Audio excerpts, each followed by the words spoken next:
Sejam bem-vindos, Filhos da Europa, o podcast da Rádio Observador em parceria com o Parlamento Europeu, onde ouvimos portugueses nascidos em 1986, o ano em que Portugal aderiu formalmente à então CEE, agora União Europeia. Esta semana recebemos Gustavo Nobre de Jesus, médico, escritor, autor com incursões em géneros como a poesia, o teatro e também o romance. Olá, Gustavo. Olá, João Miguel. Bem-vindo aqui aos pelo convite. Filhos da Europa. E pelo projeto. Obrigado. Tens várias incursões e vários géneros literários. Tens algum género preferido? Não. Com honestidade, exatamente um dos meus problemas é esse. É que Foram incursões acidentais? Foi acontecendo? Não, olha, não estava a esperar que começasse por aqui. Agora fiquei apanhado de surpresa. Foi. Mas vamos embora. Vamos. Eu vejo a literatura e a escrita um bocadinho de dois prismas. Aliás, três. Eu acho que para mim sempre foi uma coisa quase identitária.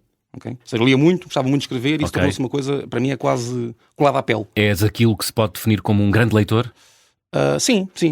Isso hoje, parece que uma pessoa tem quase que ter medo de dizer que lê muito e que é depois vão-te logo colar um rótulo que agora tem um cunho negativo que é intelectual. Pois é.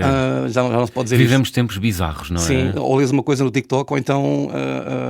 És um geek. Não tenho redes sociais, gosto de ler. Não tens, pois não? Não tenho. Tenho Porquê? link, é uma escolha? É uma escolha política. Ui, justifica. Calma. Eu reparei que só tinhas LinkedIn, mas porquê é que não tens? Já tive essa parafernália toda. Acho que acabei no Instagram, numa altura em que ainda não havia Reels, e aquilo era um bocadinho mais calmo. Eu percebo, todos os meus amigos que têm me dão argumentos. Vais saber uma festa que existe, há um festival literário não sei onde que vais perder, e eu assim, pronto, eu percebo esse lado da balança. É uma ferramenta de inserção social. Eu acho que para esses teus amigos. Sim. Para ti não. Não sei se estamos demasiado inseridos socialmente, mas esse tipo de inserção social não me atrai muito. Mas eu percebo perfeitamente, malta que tem negócios e precisa ter a exposição do seu negócio e precisa de expor, não só não quer fazer uma apologia, como não estou de todo a tentar converter as pessoas. Não é isso. Eu, se meter no lado da balança, aquilo que eu acho que traz de mal versus esses fatores positivos e se pensar na alienação que gera nas pessoas, no individualismo que alimenta e na forma como o algoritmo só me dá aquilo que eu quero ver e como isso me polariza, prefiro não ter. E cria uma imagem ficcionada do mundo, não é? Sim, não é ficcionada. É fraccionada. Cria uma imagem do mundo que é aquela que tu queres. Isso. Ou seja, ele dá-te exatamente aquilo que tu queres. Havia um estudo de uma faculdade norte-americana, independentemente do pensamento sobre a coisa, que mostrava que entre a malta branca e a malta negra nos Estados Unidos, se houvesse uma pessoa negra morta pela polícia, isso aparecia drasticamente mais do que o resto das notícias de uma pessoa negra. E se houvesse uma pessoa negra a cometer um crime, isso aparecia drasticamente mais uma pessoa branca. Obviamente isto polariza a tua opinião. Não é? Ou seja, isto alimenta um estado de espírito pré-concebido que já tens sobre a sociedade. Não gostava muito de compactuar com isso. Acho que perdia mais do que ganhava. Não me interessa muito o que é que uma parte dos meus amigos come ao pequeno almoço. Portanto, tu fechaste tudo. Sim, fui lentamente... e depois comecei-me a perceber... Eu era aquelas pessoas que diziam, está bem, eu tenho isto, mas eu não sou como os outros, eu estou aqui muito pouco tempo. Eu raramente vou às redes sociais. Depois começava a ler artigos a dizer que a malta da minha geração, em média, passava 5 horas no telemóvel, das quais metade eram em redes sociais. Eu comecei a ver o histórico do tempo que passava que eu passava. E eu que dizia com grande regozijo que era daquelas pessoas que vou lá muito esporadicamente. Isso. Não. Tu quando vais ver o tempo que passas, percebes o tempo que perdes. Eu não tenho muito tempo livre na minha vida por causa da minha vida profissional. Tu és médico intensivista, não é? Sou médico intensivista, é isso mesmo. Eu assim, mas agora estou a deixar de ler e de fazer coisas que eu gosto e estou aqui embrenhado nisto. Não, vamos acabar com isto de vez. Portanto, acabaste. Estavas a dizer que escrever para ti é um ato normal porque eras e és uma pessoa que lê muito. Sim, filho único. Gostava muito de ler. Então sempre fui um leitor muito, muito ávido. E depois, obviamente, embora conscientemente hoje em dia... para além de médico, tenho uma carreira, por muito má que possa ser, enquanto escritor, há um lado consciente disso. Ou seja, eu sei o que é que quero ler, porque é que quero ler, quando escrevo, como escrevo, há um lado consciente nisso. Não é só uma musa inspiratória que de vez em quando aparece. E há também uma transição que aconteceu de ser um lado quase instintivo para um lado profissional. Ou seja, se queres fazer também uma carreira literária... Tu gostavas? Sim, ou seja, eu tenho, podem dizer, está bem, mas escreves muito mal. Não ponho essa parte em causa. Mas enquanto, tal como podem dizer... Sim, mas a tua profissão é ser médico, ainda não é ser escritor, ou é? Sim, é ser médico. Sim, a primária sim, claro que sim. Mas gostavas de um dia ser o escritor que foi médico? Olha, não me importava. Isto não depende só de mim, mas sim, não me importava. Portanto, tenho à minha frente o futuro Miguel Torga, ou Fernando Namora, ou João Luís. Não. Infelizmente, pá, quem me dera, mas não, infelizmente não. Muito menos o Lobo Antunes. Mas independentemente da qualidade e do volume, as duas profissões são, muitas vezes, alimentam-se numa fase inicial. Eu acho que não é por acaso que há uma grande tradição de médicos escritores. Há aqueles muito convencionais, o Torga, o Lobo Antunes, o Fernando Namora, o Chekhov, há aqueles nomes sonantes que a malta conhece bastante bem. É o contacto diário com o ser humano? É o contacto diário. Essa fonte inesgotável de histórias. Com o sofrimento. É? Ou seja, médicos, ou seja, nós médicos, depois tendemos a normalizar, infelizmente, e por uma questão de defesa pessoal, a desumanizar o que eu te vou dizer. Mas não há muitas profissões que, por exemplo, vejam pessoas a morrer todos os dias, como a minha. Não há muitas profissões em que tenhas que dizer a um pai que o filho vai morrer. Não há muitas profissões em que tenhas que dizer a um filho que o pai vai morrer. E esse contacto com o sofrimento, com o final da vida, com a nossa fragilidade, não é? Com a condição humana de uma forma que na maior parte do dia-a-dia está escamoteada. Ou seja, a maior parte de nós vive uma vida convencional, não é? Nem todos somos filósofos. E estamos embranhados nas nossas... a nossa vidinha, continuidades, não é? Mas é que a nossa, muitas vezes, remete-nos diretamente para aí. Eu acho que esse é um dos propulsores de haver tanta relação entre a literatura e a medicina. Curiosamente, e voltando só para a medicina, uma das grandes correntes que tem, por exemplo, na minha área, na medicina intensiva, que tem surgido nos últimos 10 anos, é exatamente fugirmos dessa tecnologização excessiva da medicina. Ou seja, houve uma altura em que há ali continua a haver, mas há ali se calhar como na sociedade em geral, um deslumbramento tecnológico, não é? Ou seja, um acelerar do desenvolvimento, e com isto mais técnicas, com isto mais doentes potencialmente salvos, e com isto cada um com um saber cada vez mais específico dentro da medicina. E depois há uma quantidade de pessoas que há uns 10, 15 anos começam a chamar a atenção. Ei, cuidado que isto de um certo ponto de vista desumaniza o cuidado. Tipo, ok, há aqui uma técnica hiper específica que pode ajudar naquele procedimento, naquela doença, mas o nosso centro, o nosso core é aquela pessoa. Não é o pâncreas. É a pessoa que tem câncer do pâncreas. E este recentrar, esta humanização, é uma coisa que tem Isso é compatível com o que temos ouvido nos últimos tempos, que há uma constante metrização da vida do médico. Os médicos têm objetivos... Eu acho que esse é um dos fatores... Tem a minutagem, não é?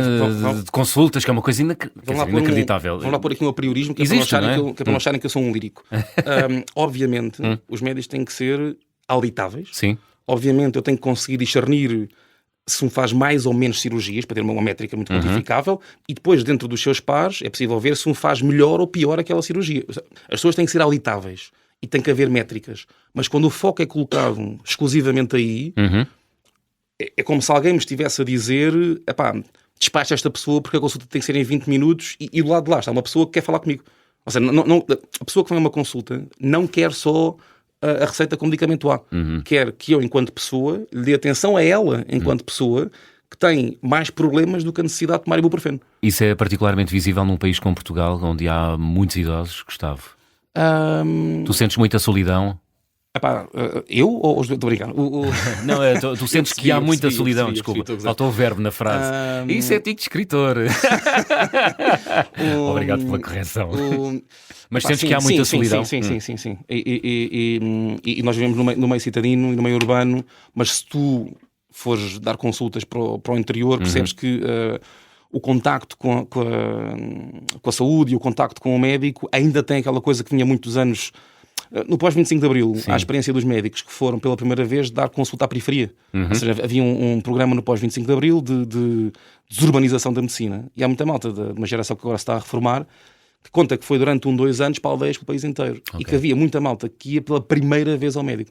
seja, pessoas que nunca tinham visto um médico na vida. Ok. E que aquilo era um ato cerimonial, quase. nem mais. Um ato cerimonial. Como sim, andar de sim, avião sim. pela primeira vez há Quase, 40, sim, 50 anos. Sim. Daí as palmas no final, quando está para a terra. Tu bates palmas. Epá, não. Baixo-me na cadeira quando as pessoas começam a fazer isso. A sério? Não. Olha, muito bem. Portanto, tu és médico e também escritor. Tens um livro de poesia chamado Poemas de Vida e de Morte de um Médico à Noite, que fala sobre o que assombra ou te assombra nas noites mais frias. O que é que te assombra nas noites mais frias, Gustavo Nobre de Jesus? O que dizem os teus olhos, não é? Isso. Temos que ter um pico de emoção aqui nesta conversa. Eu choro no fim. Eu juro que João Miguel, no fim eu choro um bocadinho. Bem, se é legítimo, venha de lá, lágrima. Não, mas diz-me... Não. Então, vamos ir ao lado do Daniel Oliveira. Isto é, nós temos uma... Desculpa interromper. Nós temos uma visão muito... não sei, muito romanceada da vida de um médico, não é? Cheio de trabalho, para trás e para a frente. Mas às vezes não é bem assim, não é? Há momentos de pausa e de dor. Esse livro é ficcionalmente escrito enquanto eu estou a trabalhar. Ele, só para as pessoas não irem fazer queixa à direção clínica nem ao Conselho de Administração do Hospital Santa Maria, ele não é escrito enquanto eu estou a trabalhar. Ele é ficcionalmente sobre esses períodos. Mas... ele remete, acima de tudo, para aquela componente que eu te estava a dizer de haver uma relação notória entre a literatura e a medicina. Aliás, e a propósito disto, aproveito já para dizer, no ano passado, por acaso, fizemos pela primeira vez o primeiro Congresso Nacional de Literatura e Medicina, que no fundo tentava juntar as duas vertentes. E convido as pessoas em maio para irem ao Auditório Lobo Antunes. Ok, vai repetir-se isso. Vai repetir-se, uma segunda edição, sim. Que no fundo puxa vários temas que cruzam os dois. E a ideia era ter... Desculpa, Auditório Lobo Antunes no Hospital... Na Faculdade de Medicina de Lisboa, que no fundo é dentro do campus e é dentro do hospital, basicamente. Ok, Santa Maria. Que no fundo tentava, e acho que com algum sucesso, pôr pessoas dos dois campos a discutir isto. Ou seja, malta que vinha da Faculdade de Letras, malta de médicos, malta de vários campos, a pôr este campo em que se cruzam. Isto para dizer, como eu estava a comentar, os médicos e os escritores têm esta coisa em comum, de terem um sofrimento latente que veem nas pessoas e que é difícil transporem. A maior parte dos médicos eu acho que acaba por sublimar isso. Ou seja, cria uma camada fria para se autoproteger. Eu acho, ao contrário, que a escrita e a poesia em concreto, mas a escrita como um todo, para mim é um ato de agressão. Ou seja, eu acho que, obviamente, cada corrente e cada escritor e cada pessoa tem o seu entendimento de como é que deve escrever e do que é que gosta de ler. Não, mais uma vez, isto não é apologético. Mas eu vejo muito a literatura e a poesia em concreto como um ato que tem que... ter-te um dedozinho numa zona em que dói e escarafunchar a ferida. Nem mais. Mas que feridas e de quem? As de cada um. Ou seja, o que a poesia tem que fazer e o que a literatura tem que fazer, especialmente no mundo como está hoje, é não só um ato de agressão, como um ato de rebelião. Ou seja, num mundo hiper utilitarista, em que no fundo, como estavas a dizer, isto é feito de métricas. Quanto é que produzes? Quanto é que ganhas? E isto parece ser o definidor de quem tu és, não é? Especialmente num tempo que está tão individual e tão com perda do sentido de comunidade e com perda de um valor ou sentido que não seja aquele que a produtividade ou essas métricas que estavas a falar te obrigam a ter. A literatura e a poesia tem que ser um ato de agressão e de rebelião que alguém, em algum ponto, tem que te parar e perguntar-te olha lá, mas quem és tu? Quais são os teus valores? Em que é que tu acreditas? O que estás aqui a fazer? E se a poesia, se quando acabas um livro de poesia não te sentes posto em questão, do meu ponto de vista, os poemas não funcionaram. E isto é tanto mais interessante quanto, nesta ótica do mundo hoje em dia ser regido por regras e por atividade, a poesia parece um exercício desnecessário. Não há nenhum porquê, não é? Porque é que eu havia de escrever poesia? Tipo, não vou ganhar dinheiro, claramente.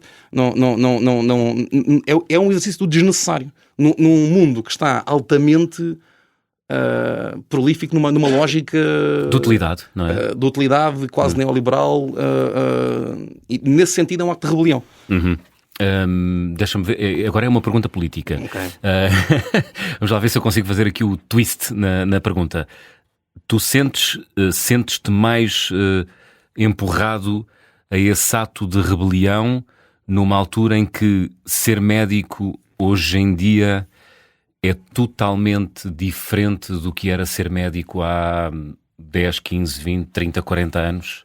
Sim e não só. Ou seja, eu sinto-me mais impelido a ter esse tipo de... a procurar enquanto leitor e a procurar enquanto escritor esse tipo de literatura que é uma agressão social, não só porque a medicina mudou, mas porque os tempos mudaram.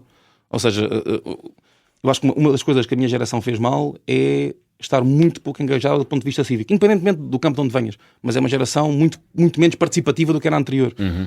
E nesse sentido... E, no entanto, hoje nunca foi tão fácil participar como hoje, não é? Sim, mas por outro lado parece também nunca foi tão desinteressante. E também acho que a política nunca foi tão lamacenta. O que eu sinto também é que a maior parte das pessoas da minha geração que têm académicos, pessoas com um pensamento cívico, várias áreas, acho que uma das coisas que sentem é: mas eu quero estar naquele sítio. Sujar o meu nome quando posso levar a minha vida tranquila cá fora, não é? Fora da política e ganhar mais, não é? É um problema, não é? O facto da política, ao contrário do que dizem os populistas, não é? É de facto um problema pagar mal aos políticos, não é? Sim. As partilhas dessa opinião. Sim, completamente. Ou seja, os bons não vão para lá, não é? Sim. Não se sujam. Mas mesmo que tenhas um pressuposto de ação cívica e de vontade de participação, e mesmo que digas, ok, eu tenho a minha vida minimamente estabilizada e abdico de vou dar aqui umas horas à causa. Sim, mas depois, para além disso, há uma camada que eu acho que se sobrepõe ainda mais, que é, mas eu quero o meu nome nas redes sociais com X comentários de bots, sistematicamente a chamar-me de ordinário, no melhor cenário possível. Muito bem. Os ouvintes já se perguntam, então, mas o Gustavo Nobre de Jesus, quais são as suas causas? O que é que o envolve? O que é que o faz sair da secretária? Do ponto de vista cívico ou político? Sim. Olha, participas em quê? Sou delegado sindical do meu hospital e faço parte de um sindicato médico. Pronto, já te cancelaram o programa aqui no Observador. Não, nada disso. Estou a gozar contigo. Mas tens uma postura dialogante enquanto sindicalista ou só reivindicativa? Não, pelo contrário. Ou seja, esta demonização dos sindicatos, que é uma coisa pós-thatcheriana, não é? Ou pós-Reagan, eu acho que acima de tudo vem exatamente dessa imagem, como se todas as pessoas que pertencessem ao sindicato fossem o Mário Nogueira. Ou seja, o grande leitmotiv, a grande vontade de participação é exatamente conseguir ser um ponto de diálogo entre pessoas que têm pouca expressão, porque são trabalhadores, e tu seres quase como um funil das preocupações, não necessariamente das queixas também, mas não das queixas, das preocupações, enquanto pessoas, enquanto trabalhadores, enquanto membros, vamos lhe chamar, de uma empresa ou de uma instituição, e conseguir ser um ponto de contacto entre poder de decisão e pessoas que também têm preocupações legítimas e vontades de coisas para exprimir sobre o local onde trabalham, e que têm pouca comunicação com o Conselho de Administração, com o diretor. Acho que fazer a ponte, nem mais. Okay. Mas estavas a perguntar-me mais do que como é que eu acho que consigo participar. Eu acho que porque é que acho que a minha geração deve participar é a pergunta. Eu acho que nós somos, acima de tudo, mais do que filhos da Europa, que também somos, ainda bem, e isso trouxe-nos conquistas ótimas. Malta que nasceu na sua adolescência, na sua faculdade, no princípio do trabalho, naquilo que o Fukuyama chamava como o fim da história. Sim. E nós vivemos uma época brilhante. Nenhum de nós fez serviço militar obrigatório, ninguém foi a uma guerra. A escola pública e a saúde, com todos os seus defeitos, eram relativamente acessíveis e muito melhores do que tinham sido para a geração dos nossos pais. Só conhecemos um regime, não é? Só conhecemos um regime. Vínhamos de um período em que... Ou seja, o meu pai vem do Norte, minha mãe vem do Sul e no fundo... Eu acho que aquela geração, mais do que os meus pais, enquanto movimento sociológico, é uma geração de pessoas que viram miséria e pobreza, vieram para as grandes cidades e a grande preocupação foi o materialismo. E dar aos seus filhos um conjunto de condições, um futuro, estabilidade económica, possibilidade de almejar um bocadinho mais. E nós, em vez de participarmos como dando um passo, estagnámos. Ou seja, a minha geração, no fundo... Demos tudo por adquirido, foi? Sim, acho que sim. E isso leva-nos a menos participação cívica, a menos espírito crítico em relação ao que falávamos no início... das redes sociais, do individualismo extremo, de não termos uma participação em comunidade, de não vermos um sentido para as coisas. Eu acho que isso é mais uma consequência disso, e nisso a minha geração tem uma certa dose de culpa.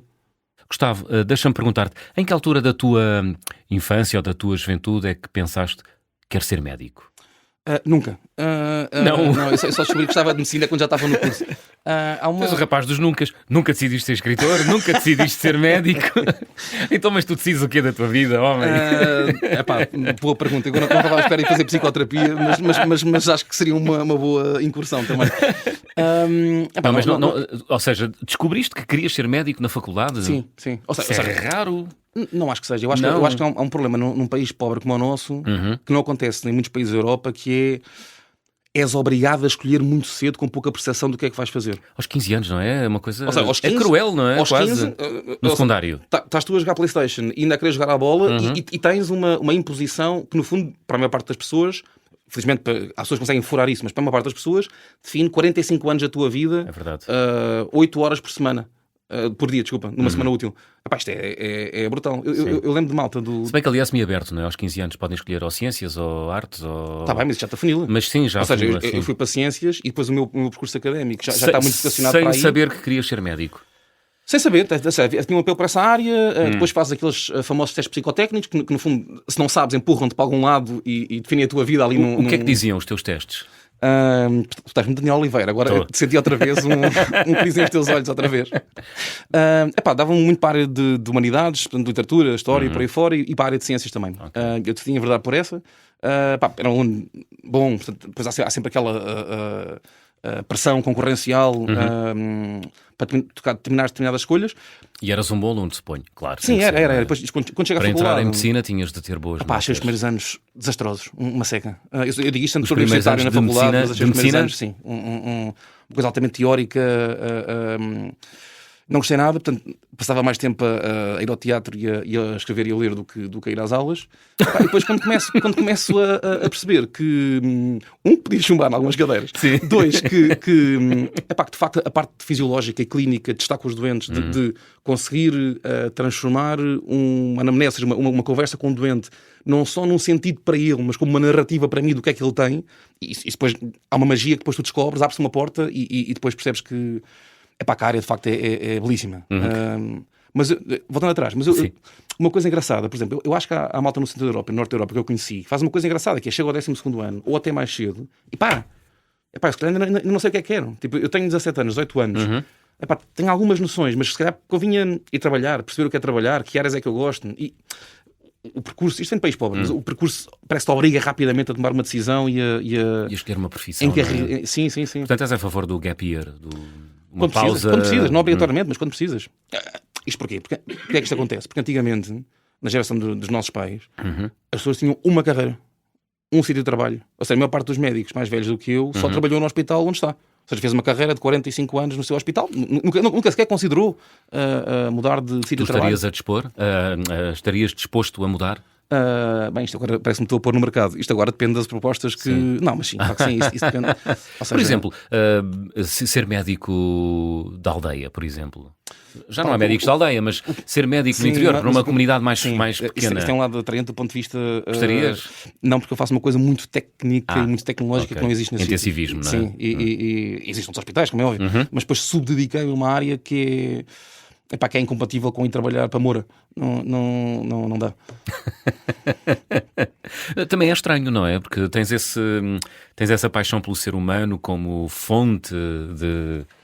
como também fonte de vida, e no entanto acabas numa coisa muito técnica, que é ser médico intensivista. Sim.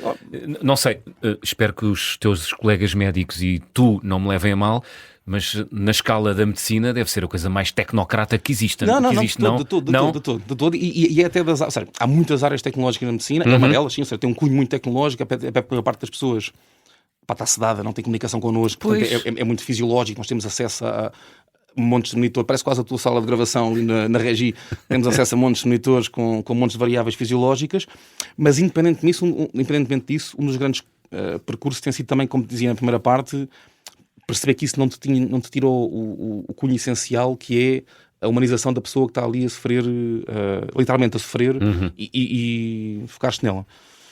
E dizer uma coisa, já me perdi. Sobre o facto de ser médico intensivista é provavelmente o mais tecnocrata na escala, enfim. De todo. Eu até acho que a única coisa que eu vejo como paralelismo na parte da escrita é que é também uma área de alguma agressividade.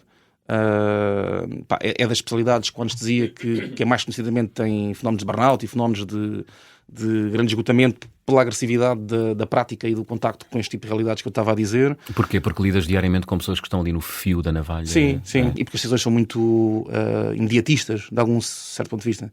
Isso é uma coisa que pesa no dia-a-dia, sentir que uma decisão tua pode determinar a vida ou a morte de um ser humano? Se não pesar, estás completamente errado e tens que rever a tua prática. Se isso não é um peso numa pessoa que está a exercer a profissão médica... Mas, por exemplo, nas decisões, tu pensas, eu tenho que fazer tudo o que tiver ao meu alcance para salvar esta pessoa, ou bolas, vou ser outra vez confrontado com uma decisão destas?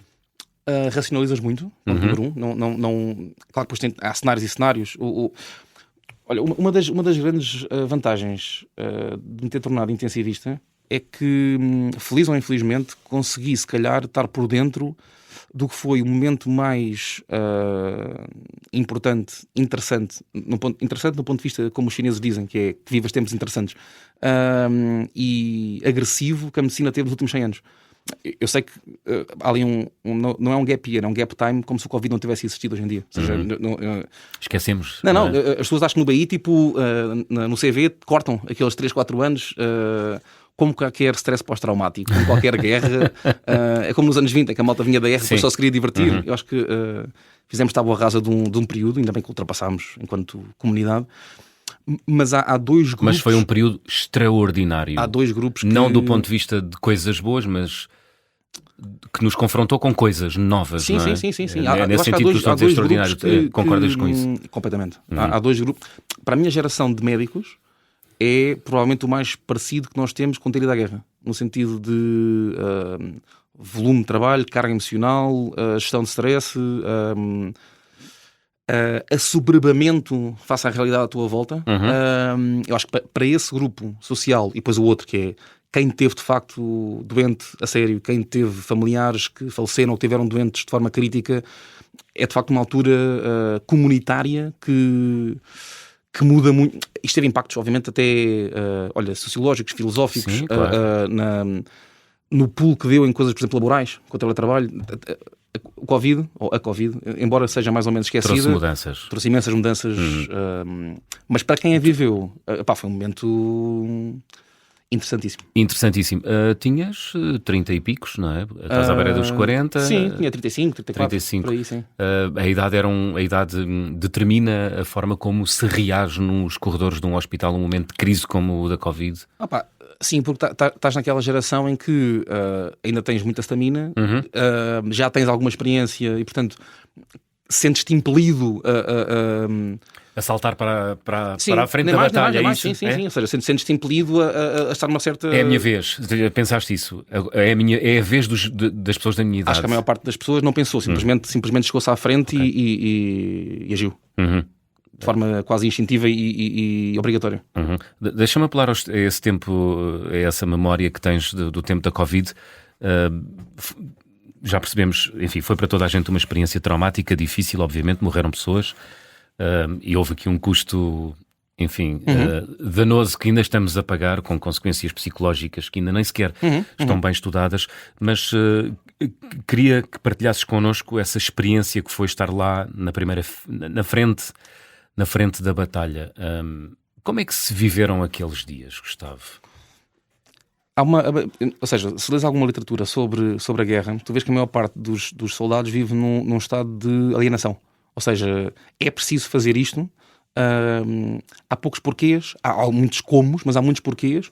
E eu acho que uma primeira fase em que há um acumular de doentes, aqueles noticiários diários com X internados, X doentes, X mortes, X... Havia uma pressão interna da medicina e uma pressão externa, não é? Social, sobre o tema. Aí há muito pouca percepção do que é que estás a fazer. Há uma obrigatoriedade, enquanto médico, de te chegares à frente e de fazeres um determinado papel. O que eu notei foi que, nem estou a falar de mim, estou a falar dos médicos enquanto comunidade, quem estava nessa área, à medida que a situação vai abrandando, há como que tirar uma rolha de uma garrafa sob pressão. Desenrolhar. Obrigado. Depois o que é que eu vi? muitos médicos a quererem mudar de profissão, muitos médicos a mudarem de hospital só pela necessidade de mudança. Ou seja, eu preciso de uma mudança na minha vida neste momento porque isto foi um período de... Não quer voltar a ser confrontado com estes corredores, é isso? Sim, com esta sim. memória? E há ali um período de... Tu mantiveste no mesmo hospital? Sim. E hoje entrar no Hospital de Santa Maria não te confronta? Não de todo. Não te recordas daqueles dias? Não é que não me recordo, mas eu tenho prazer em trabalhar, gosto do que faço, gosto de trabalhar, não sinto isso. Mas como comunidade, quem esteve, ou as especialidades que estiveram envolvidas nesse período, as pessoas obviamente tiveram, de uma forma que depois não é expressa para a sociedade, uma quantidade de consequências. De facto, o que eu consigo assimilar mais é stress pós-traumático pós-guerra. Não é? Como tu dizias, não está muito bem entendido nem estudado, mas é muito interessante. Pois. Tu és uma pessoa que pensa, isso é claro, na nossa conversa. Obrigado pelo não. Fiquei muito sensibilizado agora. És uma pessoa que pensa, que raciocina sobre as coisas. Para além disso, escreves. Nunca pensaste lançar-te na aventura do ensaio, por exemplo? Sabes que o meu trabalho já é muito científico, como médico e como professor universitário. Se calhar eu não só por vocação, mas também por necessidade, o meu escape na literatura provavelmente vai mais para campos da ficção e da poesia. Mais por isso. O que não quer dizer... É mais aliviante? Não é de todo. Eu acho que o Guerra e Paz é aquilo, um ensaio sobre o que é uma guerra, sobre aquele período histórico na Rússia. Ou seja, E que belo ensaio. Um romance pode ser um ensaio ficcional. Não é? Sim, por exemplo, os Maias são um belo ensaio sobre o que é Portugal, não é? Nem mais. E se calhar consegues atingir mais pessoas na tua vontade de agredir, enquanto livro, aquele leitor para lhe dizer, olha para isto, do que se escreveres um ensaio monótono de 450 páginas, publicado para temas e debates, que ninguém vai pegar. Eu acho que há esse cunho também da ficção, quando é boa, que ela também te mexe enquanto... Também te agride outra vez. Enquanto fenómeno sociológico, enquanto questionar-te a ti. O Pinter e o Beckett, que foram os prémios Nobel, eram amigos. E o Pinter tem uma frase muito engraçada sobre o Beckett, que é, perguntar na altura que o gajo ganhou o prémio Nobel, em 60 e tal, 68, 69, perguntaram-lhe o que é que ele achava do Beckett. E ele tem uma expressão do género, eu gosto do que ele escreve, porque ele pega em mim, esfrega-me na merda e não me pede desculpa. E é um bocadinho isso que eu acho que esses bons livros conseguem fazer. Com elegância, obviamente, sem o vernáculo que eu acabei de usar, mas é isso que conseguem fazer. Conseguem expor-te de uma ficção ou num poema, ainda acho mais bonito quando se fala isso num poema. Ou seja, quando consegues dizer em 4 estrofes o que alguém demora 450 páginas para dizer, o teu poder de síntese está atingido. Muito bem. Quem é o poeta português que tu mais admiras? Vivo ou morto? Vou dizer lá paliçadas. Então. Eu gosto muito da pessoa e das pessoas que eu estudo mais. Mas agora sinto-me impelido a dizer assim um nome assim mais drúxulo, só para dar aquele ar de... Não dês uma de intelectual. Anda, que é para não me diz o que os teus olhos querem dizer. Esta estava guardada. Imagina que sim. Portugueses, acho que as pessoas que eu mais admiro são no século XX, Pessoa, Alberto Helder, talvez António Ramos Rosa, são pessoas que me dizem mais e a quem eu volto regularmente. Até para os conseguir entender, porque nem sempre é fácil no primeiro... Não, mas há malta muito nova. António Ramos Rosa não é um nome muito sonante, não é? Não, foi só para dar aquele ar... Pus esse nome... Boa. Tínhamos combinado antes do... Tínhamos, não sei. Gostas do Grito Claro? É um grande livro, não é? De poesia. Sim. E não sei se é aí que está aquele poema de um funcionário cansado. Todos os portugueses deviam ler. É espetacular, não é? Sim. Naqueles dias difíceis é um bom poema para lermos e para pensarmos a sorte que às vezes temos e não é? Esse poema é muito marcante. Poema de um funcionário cansado. Acho que é assim que se... Acho que sim, também assim. Não vinha preparado para esta inquisição. Mas procurem António Ramos Rosa, vão lá cair facilmente. Sim, gosto muito desse. Okay. A malta portuguesa nova também muito boa. Matilde Campilho é uma tipa ótima, boa poesia. A Cláudia Sampaio. Aí malta a surgir com literatura boa. Sim. Ok. E escritores? Portanto, não pôs os poetas no campo dos escritores, é isso? Não, põe os poetas à parte. Ok. Boa. Escritores de romance? Sim. Olha, as duas pessoas que mais me influenciaram, e depois digo isto, as pessoas vão ler alguma coisa que eu escrevi e dizem, mas onde é que isso está? Calma. São o Lobo Antunes, porque eu quando era muito gostava, por umas coisas até ideológicas ou políticas, porque gostava muito daquele cunho, gostava muito do Saramago. Mas depois comecei a ler Lobo Antunes e no princípio é como se estivesses num ajuda-me, coisa de crianças que anda à volta. Num carrossel.